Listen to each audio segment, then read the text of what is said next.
Indian ഭരണഘടനയുടെ ശില്പി doctor BR. അംബേദ്കറിന്റെ ജന്മദിനമാണ് നാളെ. ജന്മദിനം രാജ്യമാകെ ആഘോഷിക്കുമ്പോൾ തലസ്ഥാന ജില്ലയിൽ നിന്നുള്ള ഈ കാഴ്ച നാടിനാകെ നാണക്കേടാണ്.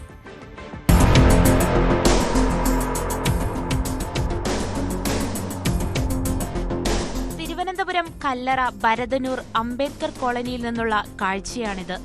ജനാധിപത്യ കേരളത്തിന് നാണക്കേടാകുന്ന കാഴ്ച. ഈ ദുരവസ്ഥയ്ക്ക് വഴിയൊരുക്കിയ ചരിത്രം ഇങ്ങനെയാണ്. 20 വർഷങ്ങൾക്ക് മുൻപ് അന്ന് മന്ത്രിയായിരുന്ന A.K. ബാലനാണ് ഈ പ്രതിമ ഇവിടെ അനാച്ഛാദനം ചെയ്തത്. അംബേദ്കറുടെ മുഖവുമായി പ്രതിമയ്ക്ക് യാതൊരു സാമ്യവുമില്ലെന്ന നാട്ടുകാരുടെ പരാതിയെ തുടർന്ന് അധികൃതർ പ്രതിമയുടെ തല വെട്ടിമാറ്റി. പുതിയ തല സ്ഥാപിച്ച് പ്രതിമ മനോഹരമാക്കുമെന്നായിരുന്നു ഉറപ്പ്. അന്നു മുതൽ 17 വർഷമായി ആ ഉറപ്പിന്റെ അവസ്ഥ ഇതാണ്.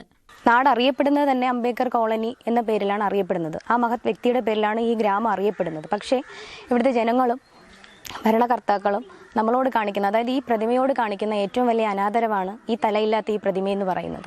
പ്രതിമ പൂർത്തിയാക്കുമെന്ന വാഗ്ദാനം നൽകാത്ത ഒരു രാഷ്ട്രീയ പാർട്ടിയും ഈ പ്രദേശത്തില്ല. എന്നാൽ വോട്ട് പെട്ടിയിലാകുന്നതോടെ നേതാക്കളും അധികൃതരും അംബേദ്കറെയും കോളനിവാസികളെയും ഒരുപോലെ മറക്കുകയാണ് പതിവ്.